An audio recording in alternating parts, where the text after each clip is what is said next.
Assalamualaikum warahmatullahi wabarakatuh. Bismillahirrahmanirrahim. Alhamdulillahi rabbil alamin wassalatu wassalamu ala asyrafil mursalin Sayyidina Muhammadin wa ala alihi wa sahbihi ajma'in. Ananda sekalian, kembali kita bertemu dalam proses belajar mengajar online, dan kali ini tema kita adalah menguburkan jenazah, ziarah kubur, dan takziah. Inilah yang akan menjadi tema kita, Ananda, sebagai kelanjutan dari pelajaran kita sebelumnya.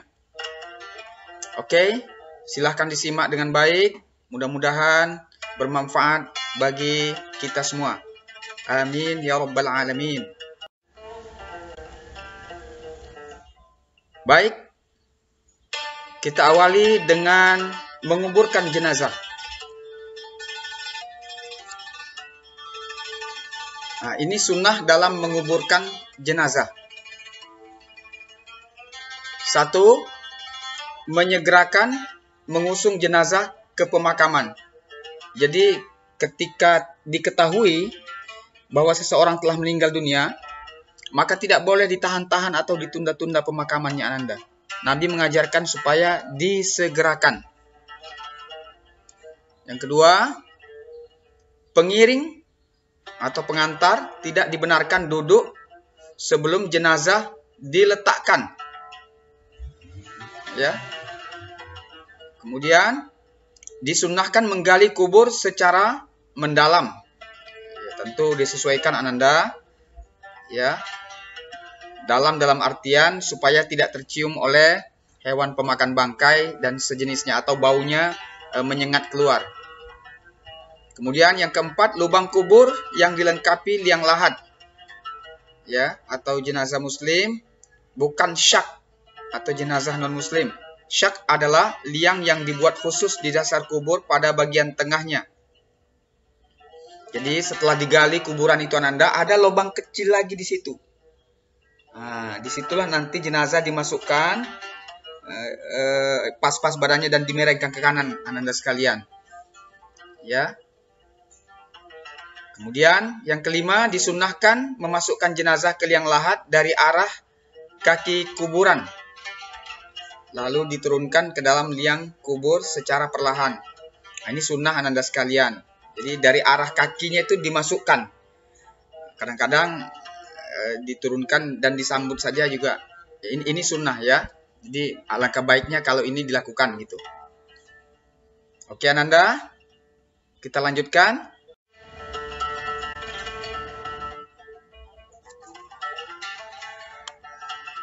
Tata cara menguburkan jenazah menurut Islam. Pertama, memperdalam galian lubang kubur agar tidak tercium bau jenazah dan tidak dapat dimakan oleh burung atau binatang pemakan bangkai. Ini tadi sudah Bapak singgung sedikit, ya. Kemudian yang kedua, menggali lubang kecil seukuran badan jenazah dan disitulah nanti jenazah dimiringkan menghadap kiblat. Lalu atasnya ditutup papan agar tanah timbunan tidak menyentuh langsung tubuh jenazah. Atau bisa juga dengan menggunakan peti, apalagi kalau tanahnya lembut atau mudah runtuh. Enak, ya. Kemudian cara memasukkan jenazah ke kubur yang terbaik adalah dengan mendahulukan memasukkan kepala jenazah dari arah kaki kubur. Ini juga sudah Bapak jelaskan tadi. Kemudian yang keempat, jenazah diletakkan miring ke kanan, menghadap ke arah kiblat, dengan menyandarkan tubuh sebelah kiri ke dinding kubur supaya tidak terlentang kembali.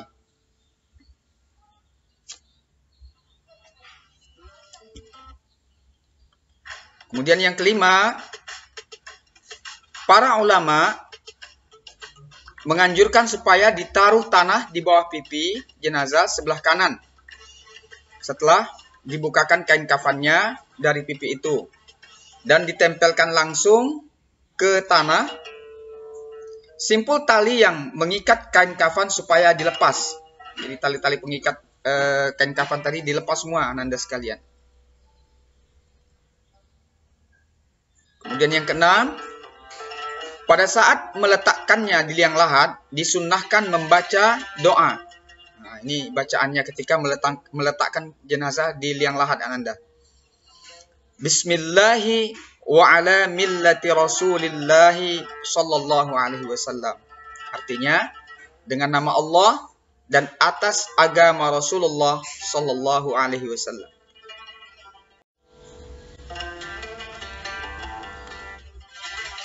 Selanjutnya yang ketujuh, untuk jenazah perempuan dianjurkan membentangkan kain di atas kuburnya pada waktu dimasukkan ke liang kubur. Jadi ditutup Ananda sekalian dengan kain panjang biasanya itu ya.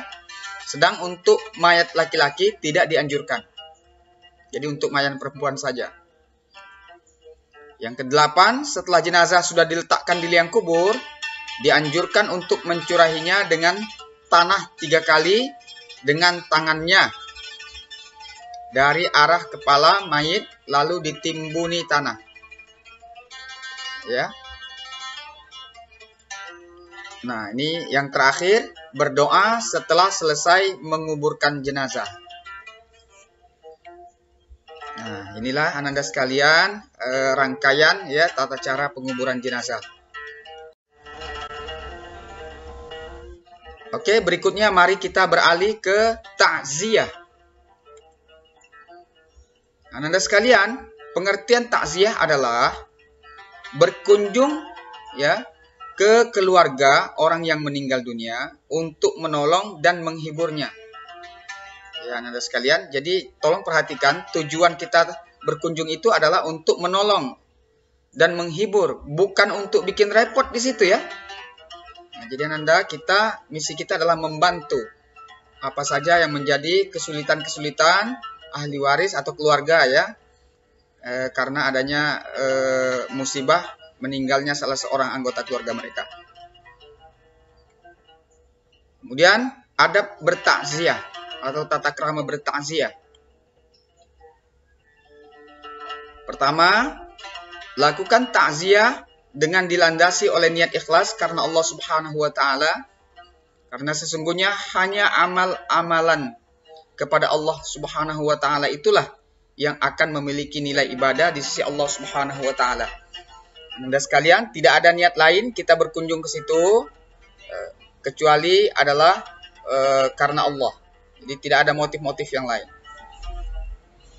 Kemudian gunakan pakaian yang rapi, sopan, dan menutup aurat. Ya. Yang pula pakai celana pendek ya.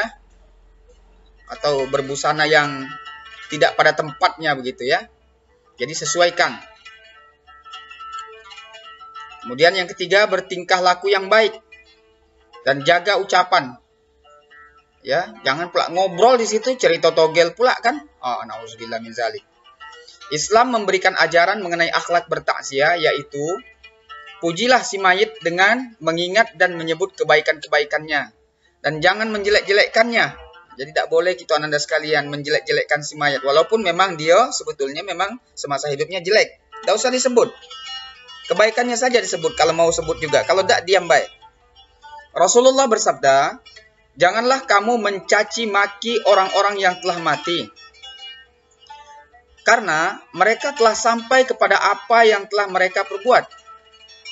Hadis riwayat Al-Bukhari. Jadi tidak boleh kita mencaci orang yang sudah mati Ananda sekalian. Karena tidak kita caci pun mereka sudah menemukan ya balasan ya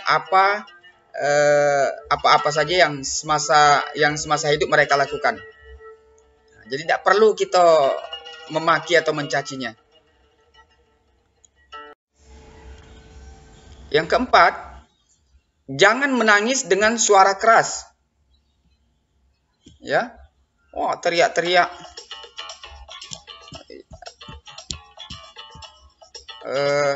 Meratapi, ya.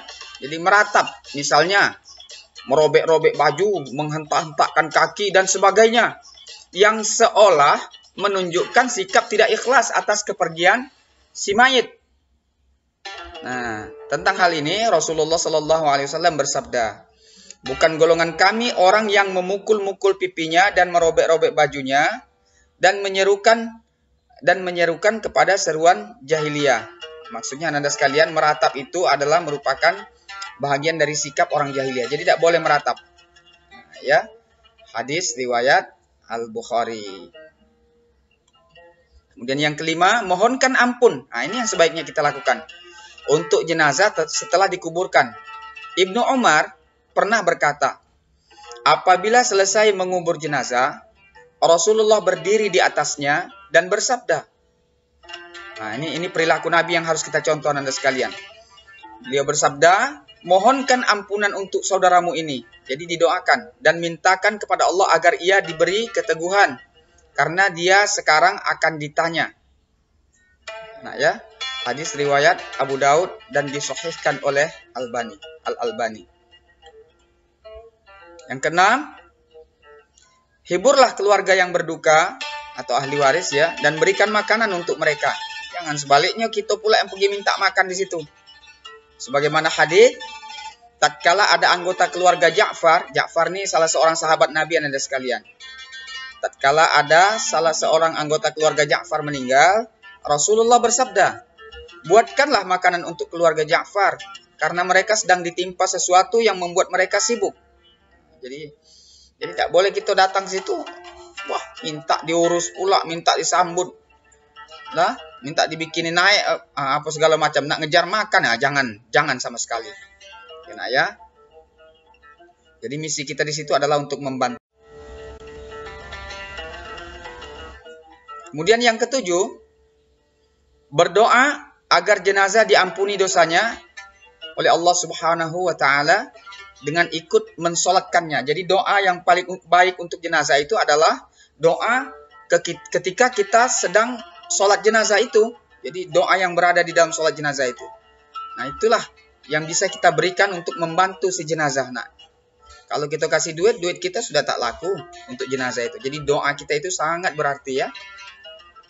Maka rugi bagi Ananda yang tidak bisa ya, atau tidak memahami cara melaksanakan sholat jenazah. Maka belajarlah, dan itu sudah kita pelajari. Kemudian yang kedelapan, memberi nasihat ya kepada keluarga jenazah yang ditinggalkan untuk bersabar. Jadi kita besarkan hati ahli warisnya. Sabar, ini kehendak Allah. Kita semua juga akan ke sana.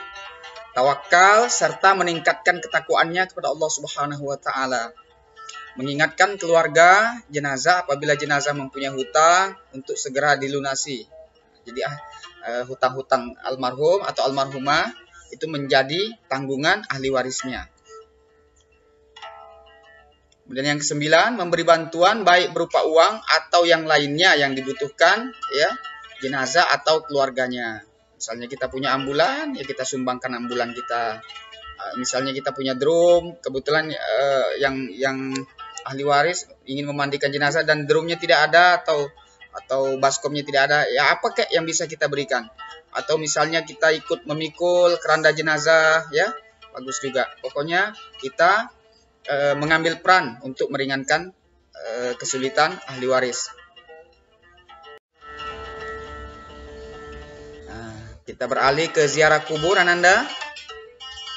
Manfaat dari ziarah kubur adalah sebagai berikut ya, sebagaimana yang disabdakan oleh Rasulullah Sallallahu Alaihi Wasallam. Jadi ini perkataan Nabi Ananda sekalian. Bapak bacakan. Qad kuntu nahaitukum an ziyaratil qubur ala fazuruha fa innaha turiqal qalbi wa tudmi'ul 'aini wa tudzakkirul akhirah wa la taqulu hujra. Rawahul Hakim. Jadi ziarah kubur ini sangat dianjurkan oleh Nabi. Apa artinya itu? Aku pernah melarang kalian ziarah kubur. Jadi Nabi pernah melarang orang ziarah kubur karena dia pergi berbuat syirik di kuburan itu. Makanya dilarang. Tapi kemudian Nabi menganjurkan, ya. Sekarang lakukanlah kata Nabi. Karena ia bisa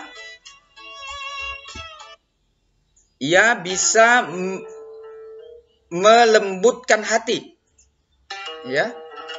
Kemudian meneteskan air mata, mengingatkan tentang akhirat, dan jangan berkata jorok di situ. Ananda sekalian, semacam memaki, mengumpat, tidak boleh. Jadi Ananda sekalian, orang yang melakukan ziarah kubur itu seharusnya dia bisa ya mengambil pelajaran. Apa pelajaran yang bisa diambil? Dia harus bisa mengumpamakan bahwa kalau hari ini giliran saudaranya meninggal, maka akan datang pada hari yang lain giliran dia. Dan sebagaimana yang kita pahami bahwa ketika orang meninggal, tidak ada kesempatan lagi untuknya beramal. Maka mumpung kita masih hidup, Allah beri kita kehidupan, umur ya. Kita harus syukuri itu dengan cara memperbanyak amal soleh, melaksanakan perintah Allah dan menjauhi segala larangannya. Itulah seharusnya pelajaran yang bisa kita ambil dengan melakukan ziarah kubur.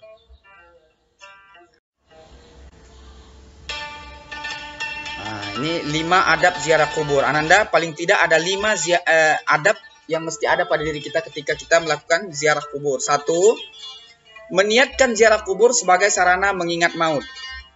Jadi itu niat yang pertama. Jadi kita datang ke ziarah kubur itu bukan untuk maksud-maksud yang lain, tetapi hanya satu maksud, yakni untuk mengingatkan kita bahwa suatu saat nanti kita pun akan ditempatkan di situ, di kuburan, akan meninggal, begitu ya. Kemudian yang kedua, memberikan salam untuk ahli kubur. Nah, tadi salamnya sudah ada itu nak. Jadi mau masuk kubur kita ucapkan salam. Assalamualaikum ya ahlat diyar ya minal mu'minina wal muslimina wa inna insyaallahu lalahiqun. Ya, lahiqun. Kemudian yang ketiga mendoakan ahli kubur. Jadi kita datang di situ Ananda, jangan tegak-tegak tak keruan baik, kita ikut berdoa atau kita langsung yang berdoa. Ya nak ya. Tidak ngobrol ya, bahkan tertawa terbahak-bahak, melucu pula dia di kuburan orang lagi sedih, itu tidak pantas. Kemudian yang keempat, tidak meminta pertolongan kepada ahli kubur. Nah, jangan pula pergi di situ minta-minta di ahli kubur. Ini kuburan keramat anu. Mbah, minta duit mbah, minta kayu mbah. Itu syirik Ananda sekalian. Itu tidak boleh ya. Kemudian yang kelima, tidak menginjak atau menduduki kuburan. Nah, ya kuburan Ananda sekalian jangan diduduki, jangan diinjak. Kalau bisa, kecuali memang daruratnya, apa boleh buat? Ya, tidak ada lagi tempat berpijak yang lain. Minta ampun kita kepada Allah karena darurat, mungkin sempitnya tempatnya kan. Tapi dengan sengaja, itu tidak boleh. Bacaan salam dan doa ketika melewati atau berada di kuburan. Nah, ini dihafalkan ini Ananda sekalian.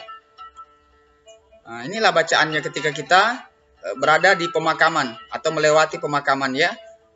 Pemakaman kaum muslimin. Orang kafir jangan. Ya. Nah, ini bacaannya. Assalamualaikum ahlad diyar. Ya. Minal mu'minina wal muslimin. Wa inna insyaallahu bikum lahiqun. Nas'alullahu lana wa lakumul afiyah. Artinya, semoga keselamatan terlimpahkan kepada kalian, wahai penduduk alam barzakh, dari kaum mukminin dan muslimin. Orang kafir tidak masuk. Sesungguhnya kami akan menyusul kalian. Nah, dengar itu Ananda. Sesungguhnya kami akan menyusul kalian insya Allah dengan kehendak Allah.